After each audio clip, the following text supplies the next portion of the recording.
8월의 마지막 날이고 마지막 주일입니다. 하나님께서 주님께 영광을 돌리기 위해서 모인 주님께 교우들 속에 놀라운 은총으로 응답해 주실 줄로 믿습니다. 옛날 사람들은 별로 할 일이 없어서 주로 밤에는 밤하늘을 많이 쳐다보았습니다. 밤하늘을 쳐다보면서 별을 보고 또 달이 기울어졌다가 타는 것을 보고 또 태양이 떴다가 지는 것을 보면서 어쩌면 저렇게 자연 속에는 요만큼의 오차도 없이 정말 기가 막히게 질서가 잘 이루어졌을까, 그런 그 감탄과 의문을 가지고 있었습니다.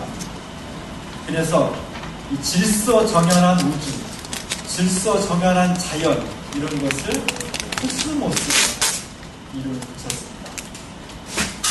가을을 저번을 보죠. 옛날에 저희 어렸을 때는 어디 가든지 저런 코스모스가 펴 있었습니다. 그러고 보니까 요즘은 도시에서 코스모스 보기가 좀 어려워진 것 같아요. 이제쯤이면 코스모스가 어딜 가든지 볼 수 있어야 되는데, 저 꽃을 보고 왜 코스모스라고 했을까?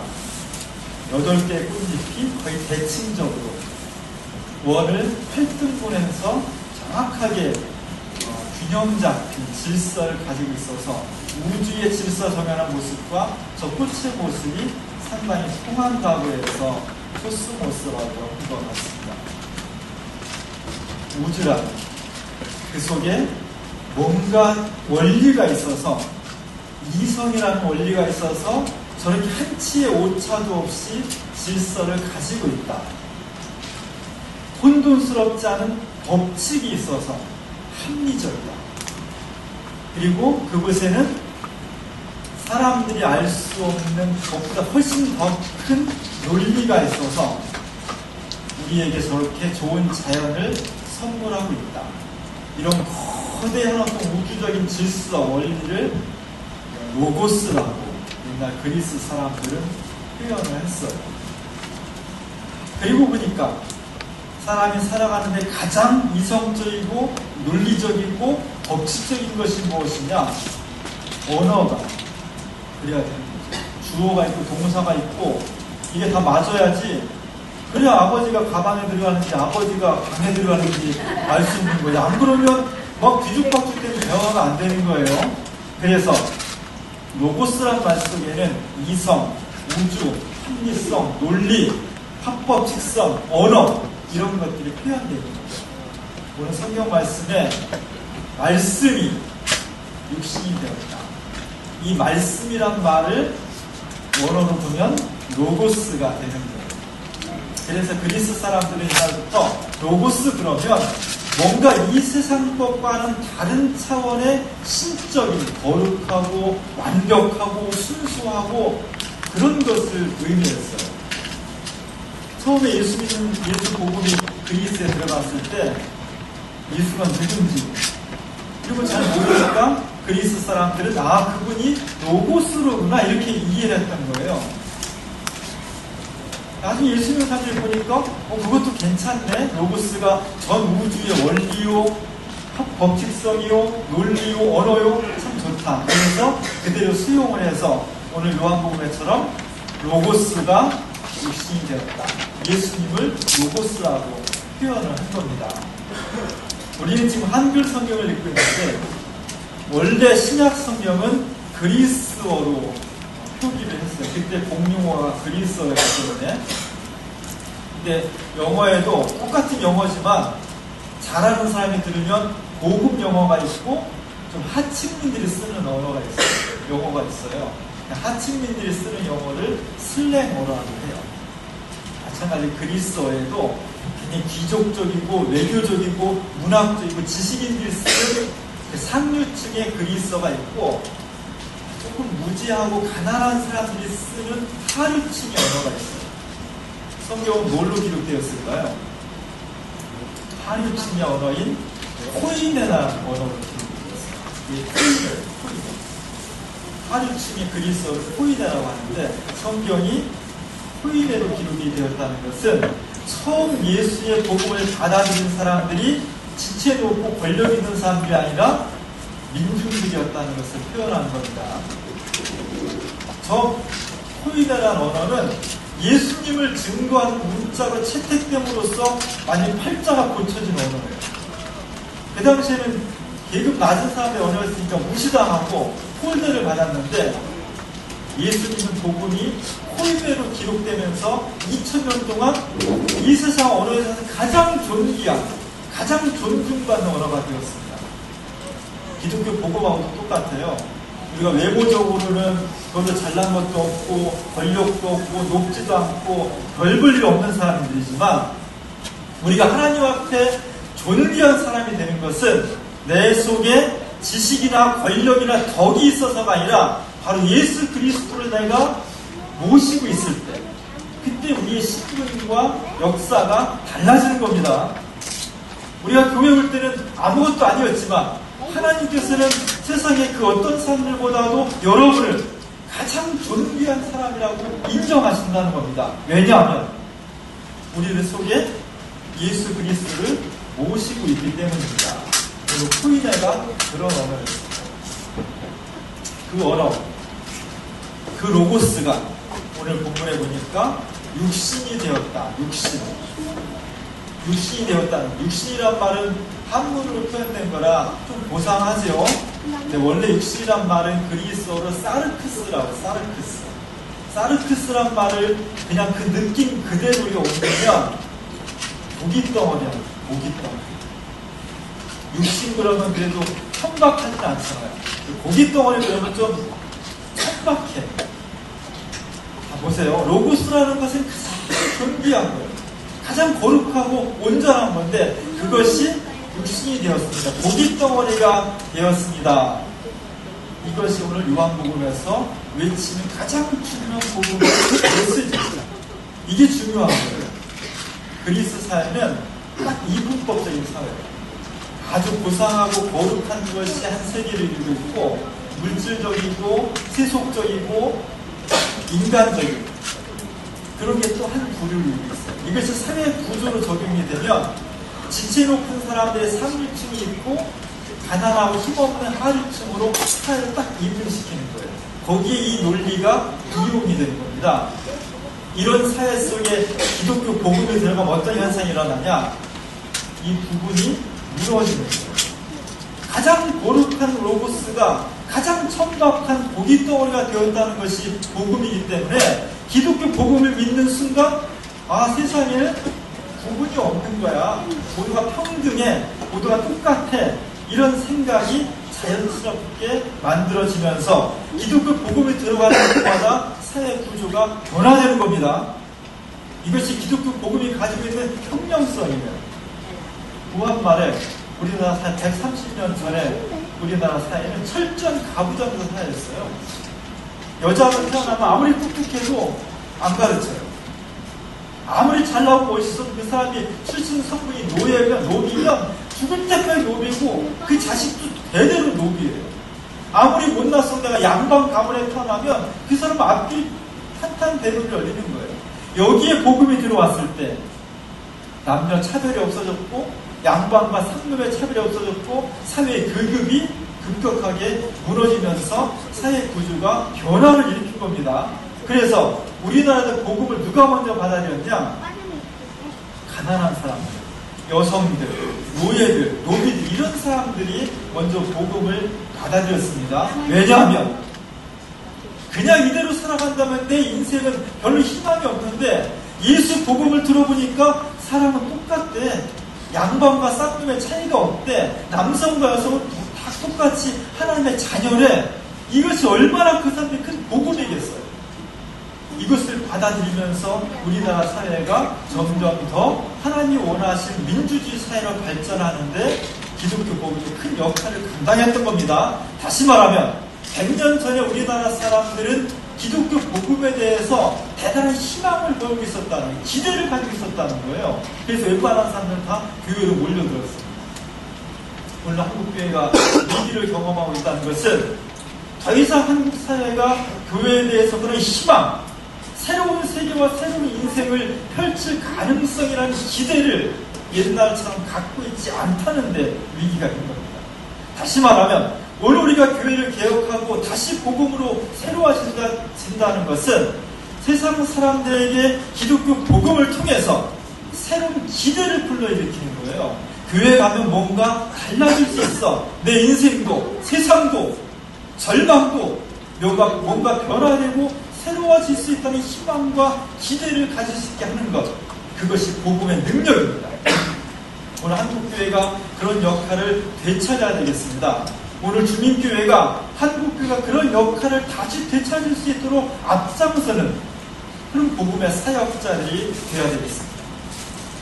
성경 전체를 통해서 오늘 요한복음 1장 14절의 음성이 대단히 큰 울변이에요. 그건 이런 겁니다. 세상에 가장 거룩한 것이 가장 천박한 것으로 변했다는 거예요. 근데 그것이 타락이 아니고, 보통은 거룩한 것이 천박한 것을 변하면 우리가 타락했다, 변질했다 이렇게 말합니다. 근데 가장 거룩한 것이 가장 천박한 것으로 변한 이것이 복음이다. 이것이 구원이다. 놀랍지 않습니까? 우리는 그냥 많이 들어서 그런가 보다 하죠. 2000년 전에 이해가 들렸을 때는 이게 정말 무슨 얘기지? 이게 가능한 걸까? 그런 의구심을 불러일으킬 정도로 굉장히 놀라운 상황이었습니다. 이건 굉장히 혁신이었습니다. 그런데 로고스가 육신으로 변화되는 것에는 동시에 굉장히 큰 위험이 따랐습니다. 그냥 로고스, 이성, 원리, 말씀, 합리성 이런 것은 남아있으면 세상에 때를 안 묻힐 수 있는 거예요. 지저분하고 더럽고 욕심 있고 이런 거 아무도 안 묻히고 고상하고 거룩하게 살 수 있는 거예요. 세상과 무관하게. 근데 그 거룩한 게 세상에 오고 육신을 입는 이상 인간이 가지고 있는 한계, 유혹, 욕심, 욕망, 아픔, 고통 이런 것들을 고스란히 갖게 된 겁니다. 예수님이 그리스도인데 그분이 육신으로 왔다는 것은 굉장히 놀라운 일이면서 동시에 예수님도 우리와 똑같이 육정도 가지고 있었고 연약함도 가지고 있었고 시험도 당했고 아픔을 가지고 있었다는 거예요. 우리가 자주 보았던 그리나발 때 이자량 제단을 보면 그리스도가 저렇게 십자가 달려서 아파하고 있어요. 옛날에는 그리스도가 십자가를 죽어도 너무너무 고상해. 십자가 못 박히면 너무너무 아픈 건데 하나도 아픔을 안 느끼게 그리는 것이 당연하다고 생각을 했어요. 그러나 실제 예수님은 채찍 맞고 못 박히면서 너무너무 아픈 거예요. 손이 막 떨어져 나가고 피는 다 쏟아져 나가고 그래서 잔뜩 이마를 찌푸리고 말을 생각할 그런 겨를도 없어. 그런 기운도 없어. 입은 벌려져 있고 침을 막 질질 흘릴 정도로 얼마나 추해요. 그러나 그 속에 진정한 그리스도의 모습과 구원의 길이 있다는 것. 이것이 기독교가 가지고 있는 놀라운 선언이 되었습니다. 우리는 저런 것을 보면서 사실은 싫어요. 저도 싫어요. 예수님이 좀 고상했으면 좋겠어요. 별로 이 세상의 욕심과 인생 때 안 묻히고 그냥 고상하게 살았으면 좋겠어요. 사실 종교에는 그런 흐름들이 있는 겁니다. 그래서 불교는 자꾸만 산속으로 들어가는, 속세와 인연을 끊고 산속으로 들어가는 겁니다. 기독교의 전통 속에서도 이 세상에 살아보니까 나 자신의 신앙과 영성을 지키기가 너무 힘들어요. 그러니까 자꾸 광야로, 수도원으로 속세를 떠나서 단절시키고자 하는 운동이 있는 겁니다. 우리가 지난번에 보았던 예수님과 제자들이 변화산에 올라갔죠. 너무너무 황홀한 모습을 체험했습니다. 제자들은 예수님 여기가 좋사오니 여기서 초막셋을 짓고 여기서 살았으면 좋겠습니다. 왜? 산 밑에는 너무 구질구질해요. 가기 싫어요. 그러나 예수님은 끊임없이 그 세상으로, 그 지저분하고 욕심 많고 죄 많은 세상으로 들어가는 것이 예수님의 방향이었습니다. 다시 말하면 기독교에서 말하는 구원이란 이 세상을 떠나서는, 이 세상의 한계와 욕심과 죄를 떠나서는 기독교 구원이 이루어질 수 없다는 것이 기독교 진리의 가장 중요한 핵심이었습니다. 초대교회 때부터 이러한 기독교 복음에 대해서 싫어하는 사람들이 있었어요. 그래서 이 세기에 전체 세계 교회를, 기독교 초대교회를 마구 흔들었던 이단이 영지주의라는 이단이 있었습니다. 이 영지주의의 주장은 뭐냐면 예수님이 진짜 이 땅에 태어나신 게 아니라는 거예요. 도케티즘이라고, 가연서죠. 도케티즘이란 뭐냐면 그런 것처럼 보일 뿐이라는 거예요. 예수님이 이 땅에 오신 것이 아니라 오신 것처럼 보였다는 거예요. 예수님이 진짜 그 더럽고 무서운 십자가에 달려 처참하게 죽은 것이 아니라 그렇게 보였다는 것 뿐이에요. 가현설, 도케티즘이라고 해요. 마리아와 요셉이 아기 예수를 탄생을 그 말구에서 보고 있죠. 말구에 지금 예수님이 있으니까 없어요. 저게 도케티즘의 주장이에요. 실제 예수님이 탄생한 것이 아니라 탄생한 것처럼 보였다. 왜? 그렇게 거룩한 로고스가, 그렇게 온전하시고 순수한 로고스가 이 지저분하고 죄 많고 이 탐욕스러운 고기 덩어리로 올 수가 없다는 거예요. 그게 싫은 거예요. 저것이 우리가 볼 때는 아무것도 아닌 것처럼 보이지만 2000년 전에 초대교회에서는 저것이 굉장히 큰 반향을 일으켰습니다. 초대교회에서는 저것과 싸우느라고 목숨을 걸 정도로 무섭게 싸워서 이겨낸 게 2000년 역사의 기록인 것이다. 저런 반대를 무릅쓰고 오늘 요한복음은 거룩한 것이 우리가 똑같이 죄 많은 모습으로 오게 되었다는 것이 기독교 복음의 핵심이다. 그것이 세상을 바꿔놓고 죄를 은총으로, 죽음을 생명으로 옮겨놓는 놀라운 능력이라는 것이 기독교 복음의 내용입니다. 이런 혁명성, 이런 전환성, 이것을 수행하는 사람들에게는 늘 고뇌가 따르게 되죠. 제가 오늘 주부에 여러분이 잘 알고 있는 고우의 자화상을 실었습니다. 고우는 자화상을 무지무지하게 많이 그렸어요. 왜냐하면 돈이 없어서 모델을 못 사가지고 자기 얼굴밖에 그릴 수가 없었습니다. 근데 그것이 다 인간의 외형이 아니라 그가 간직하고 내면의 어떤 고뇌와 아픔을, 그 열정을 표현하는 아주 명작이 되었습니다. 저 그림은 팔레트를 들고 있는 자화상이라는 그림인데 고우가 1889년에 자살하거든요. 자살하기 1년 전에 그린 그림입니다. 아주 앙상하게 말랐죠. 얼굴이 거의 뭐 역삼각형에 가깝고요. 그리고 눈썹과 수염이 그냥 막 뻘겋게 불타오르듯이 저렇게 돼 있고 그 사이에 잔뜩 찌푸린 이마 사이로 눈동자가 새카맣게 되어 있습니다. 그리고 팔레트를 들고 있고 그 얼굴 주변에는 막 뭔가 소용돌이를 치는 것 같은 뭔가 불안정한 열정 이런 것들이 들어있습니다. 여러분들이 고우의 그림을 볼 때마다 궁금하죠? 왜 그림을 잘랐을까? 심심해서 그런 것도 아닐 텐데 왜 그는 자기 몸에다 대고 총알을 박았을까? 참 궁금해요. 아무도 모릅니다, 사실은. 서경식 씨란 분이 일본에 있는 제1사학자인데, 법학자인데, 이분이 뭐 미술에 대해서 책을 썼어요. 고뇌의 원근법이라는 책을 썼는데, 그 중에 여러 화가들 이야기를 하면서 고흐에 대한 이야기를 합니다. 서경식 씨가 고흐에 대해서 왜 그가 사사한 그 고뇌가 무엇인지를 길게 쓴 것을 한번 읽어보겠습니다. 죽기 며칠 전 고흐는 태호와 그의 아내에게 보낸 편지에서 이렇게 쓰고 있다. 내 생활은 뿌리가 뽑히고 내 걸음걸이도 휘청거린다. 나는 내가 너희들의 저주스러운 집착이 되어 있는 게 아닌가 하고 전적으로 그렇진 않을지 몰라도 어쨌든 염려하게 되었다. 고흐를 괴롭히고 있는 것도 역시 생활이라는 얘기다. 이러한 형의 존재가 단순히 경제적으로 뿐만 아니라 좀 더 근원적인 의미에서 저주스러운 집착이 아닐 리 없다. 그래서 그는 자신에게 채찍질을 해대지만 그런 행위는 그 채찍의 의미를 이해하는 자까지도 함께 쓰러뜨리고 마는 것이다.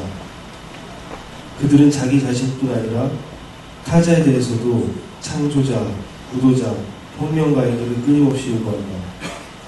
창조자, 구도자, 혁명가의 순수성을 지키기 위해서는 그들의 이해자들이 그 채찍의 아픔을 참고 견뎌주어야 하는 것이다. 그것이 진짜인 것이다. 그러므로 슬픔과 고독은 고우에게뿐 아니라 태호에게도 있었다. 그것을 처절한 색채감으로 표현해내는 것이 형의 역할이었고 그것을 말없이 감수하는 일이 아우의 몫이었다. 고은은 평생 동안 그림을 한 점 딱 팔았습니다. 한 점. 수많은 작품이 죽고 난 다음에 지금은 그의 대표작으로 3,000원씩 갑니다. 사라지는 한 점만 더 팔아서 평생 동안 자기 동생들한테 먹을 거, 하구, 물감 그런 걸 빚지면서 살았어요. 화가는 새로운 세상을 새로운 인간, 새로운 세상을 자기 뜻대로 그려나가고 창조하는 사람. 그래서 늘 변화를 주고 자기 마음대로 할 수 있으니까 혁명가적인 기질을 가지고 있는 거죠. 그의 뜻은 숭고하고 너무 아름답고 고사한 거죠. 그 뜻을 잘 펼쳐나가야 되는데 그것만 가지고는 살 수가 없는 거죠. 먹지 않고 어떻게 살아요? 화가의 입장에서, 부도자의 입장에서 먹고 살아야 된다는 것은 너무너무 자존심 상하고 사실은 천박한 일. 그러나 먹지 않고 살 수가 없는 거예요. 그는 너무너무 고상한 이상을 가지고 있었고 그 이상을 실현해 갔지만 또 한편에는 동생한테 계속 부담이 되면서 돈을 받아서 사고도 사고 빵도 사먹고 이럴 수밖에 없는 생활의 계기가 있었던 거죠.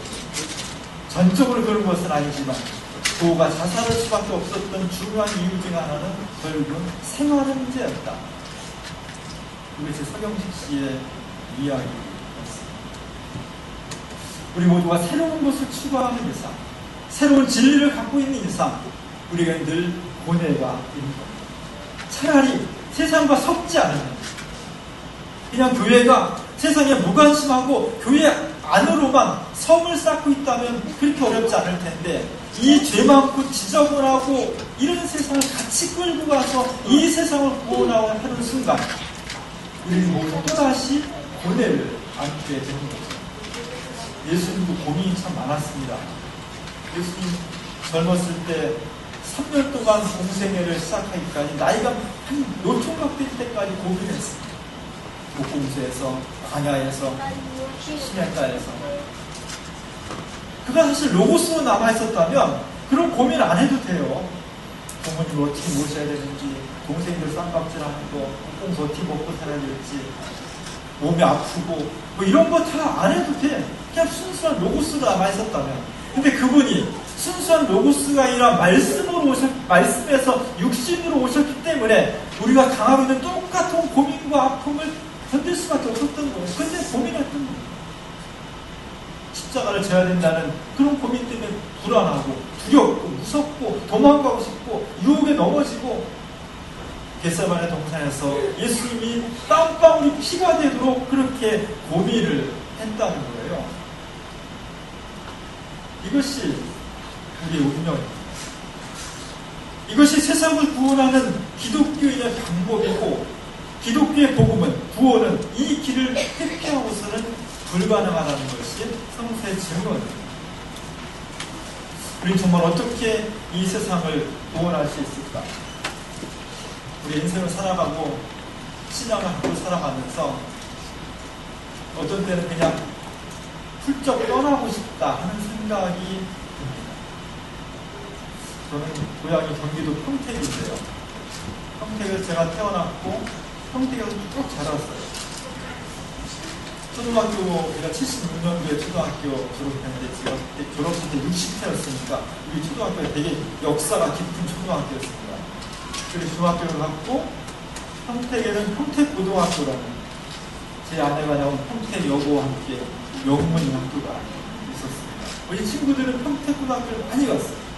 제가 어렸을 때 대한민국 그때 이제 명문고등학교도 있어요. 인천의 제물고등학교, 수원의 수성고등학교, 평택의 통고, 대전의 대전고등학교, 전주고등학교, 광주, 영남 쪽으로는 대구고등학교, 부산고등학교, 뭐 이렇게 전국에 유명한 그 대학교 고등학교 중에 하나로 꼽히는 것이 평택고등학교였어요. 그래서 우리 친구들이 글로 많이 갔는데 저는 그때 천안에 갔어요. 천안 부비고등학교. 생긴 지 얼마 안 된 학교를 갔어요. 물론 제가 저 학교를 가서 보고 캠퍼스가 너무 멋있어가지고 꼭 빠져서 선택을 하는 것도 있었지만, 진짜 제가 고등학교를 제가 나하고 자란 형택이 아니라 친구들 다 거의 버리고 저쪽으로 간 것은, 그 당시 고등학교 1학년 들어갈 때, 나는 새로운 인생을 살아보고 싶다. 이제까지 나가 태어나서 자라온 이 지역, 친구 관계, 교회 관계, 이게 있는데, 이런 거 한 번에 딱 정리하고, 전혀 모르는 곳에 가서, 전혀 새로운 사람들과 새로운 관계, 새로운 출발, 새로운 역사를 만드는 게 어떨까라는 그런 생각이 굉장히 강했었어요. 그래서 고등학교를 졸로 갔습니다. 나중에 돌아보니까 뭐 하나만 그게 그랬었어요. 사실은 그게 본질적인 문제가 아니었더라고요. 주변에서 이민 가고 싶다는 사람을 가끔 보니까, 이 나라 더 이상 살고 싶지 않아. 여행을 갔는데 캐나다, 호주, 뉴질랜드, 제 친구들이 진짜 뉴질랜드에 그 여행 갔다가 너무 멋있어가지고 오자마자 바로 그냥 이민을 가버렸어요. 여기서 막 이 좁은 땅, 지역이 나눠져 있고, 사회 문제 있고, 불안하고, 정부는 우리를 보호해주지 않고, 이 지긋지긋하고 지겨운 나라 떠나버리고, 이런 사람 굉장히 많아요. 실제로 떠난 사람 많습니다. 희한하게 그런 사람들, 뭐 다는 아니지만, 가서 20년, 30년 살아보았을 때, 많은 사람들이 살기는 역시 캐나다나 서구 선진국이 훨씬 좋더라. 편리하고, 쿨하고, 그냥, 누가 간섭 안 하고, 너무 사회 제도가 잘 돼 있고, 돈 없어 그렇지 돈만 있으면 너무 살기 좋은 나라더라. 근데도 나이 먹으면서 드는 생각들은 이 구질구질한 한국에 다시 돌아오고 싶다는 거예요. 그 희한하더라고요. 하나님께서 우리에게 육신을 주신 겁니다. 여기서 말하는 육신은 살뿐만 아니라 우리 살기 갖고 관계하고 있는 이 세상 전체를 가리키는 거예요. 오늘 하나님께서 로고스라는 거룩한 존재가 거기에 머무르지 않고 정말 지지부진하고 구질구질한 세상에 고깃덩어리 왔다는 겁니다. 그리고 하나님의 영광이 그 로고스라는 거룩한 세계에서가 아니라 이 땅의 이 역사 속에서 이 구질구질한 육신 속에 사람의 영광이 드러났다는 거예요. 이것이 기독교 복음이 다른 것과 다른 위대한 점입니다. 이것이 기독교가 가지고 있는 근본적인 변혁성입니다. 우린 정말 이 세상에서 새로운 역사를 살아갈 수 있을까? 어떤 때는 내 몸이 지겨울 때도 있어요. 이것도 벗어나고 싶다. 그러니 아프신 분들은 얼마나 내 몸이 지겹겠어요.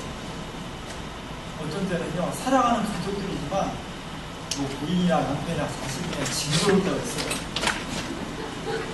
어떤 때는 직장 일이 감옥 같은 것 같고 당장 치고 싶을 때도 있고요. 어떤 때는 이 나라 진짜 훌쩍 떠나고 싶은 때도 있고. 그래도 교회는 괜찮겠지. 교회는 천사에 비슷한 사람도 모였으니까 너무너무 좋겠지 하고서 와봤는데, 교회도 그놈이 그냥 똑같은 사람들이 모이는 거라 정말 실망스럽고 교회를 떠나고 싶은 때도 있어요. 그것이 우리의 인생입니다. 처음에 복음이 그리스 로마에 전해졌을 때 그리스 사람과 로마 사람들은 예수 믿는 복음의 내용을 이해할 수가 없었어요. 복음의 핵심은 뭐냐면 예수 그리스도가 십자가 달려 죽었는데 그것이 하나님의 영광이었다는 거예요. 십자가 달려 죽은 예수 그리스도가 오래 구원해 주라는 거예요. 십자가는 지금도 끔찍하지만 그리스 로마 사람들에게 십자가는 생각하기도 싫은 끔찍한 사형틀이었어요.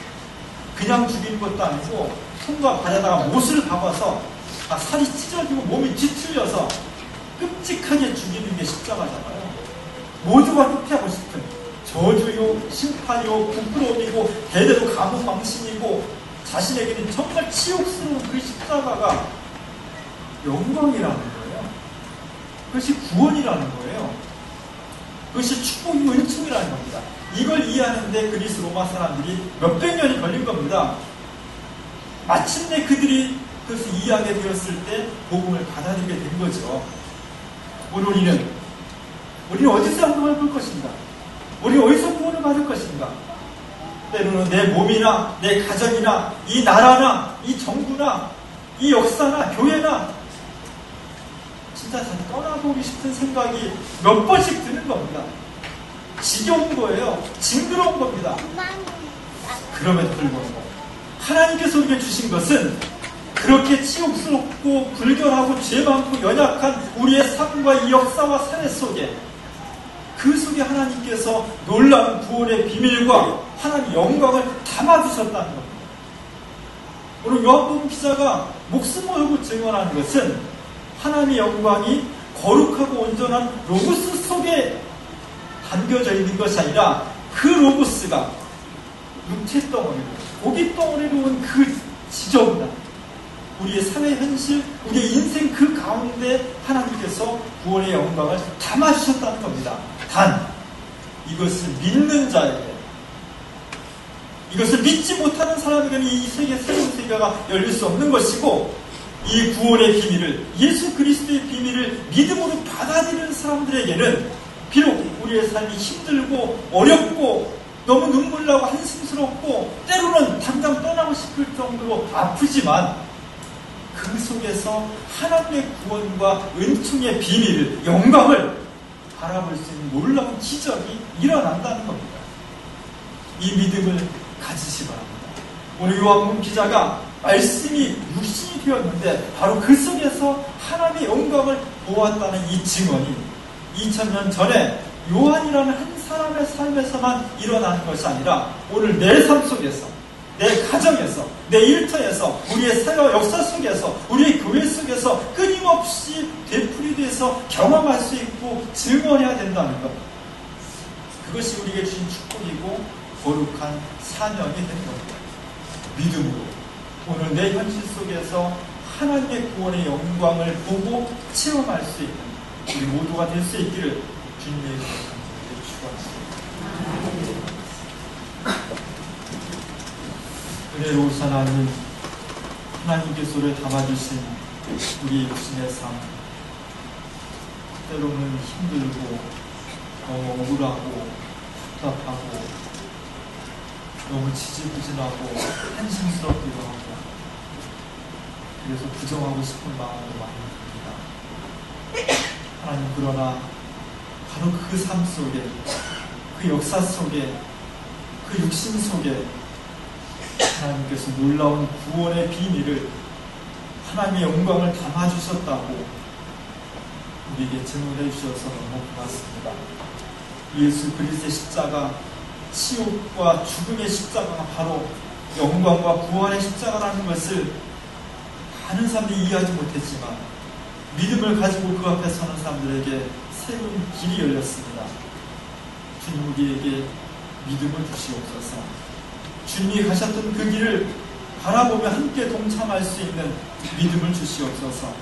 이 믿음으로 지금 나를 힘들게 하는 모든 요소들을 새로운 은총과 축복의 요소로 변화시켜 나갈 수 있는 강하고 담대한 신앙의 역군들이 될 수 있도록 오늘 우리를 지켜주시옵소서. 예수님의 이름으로 기도합니다.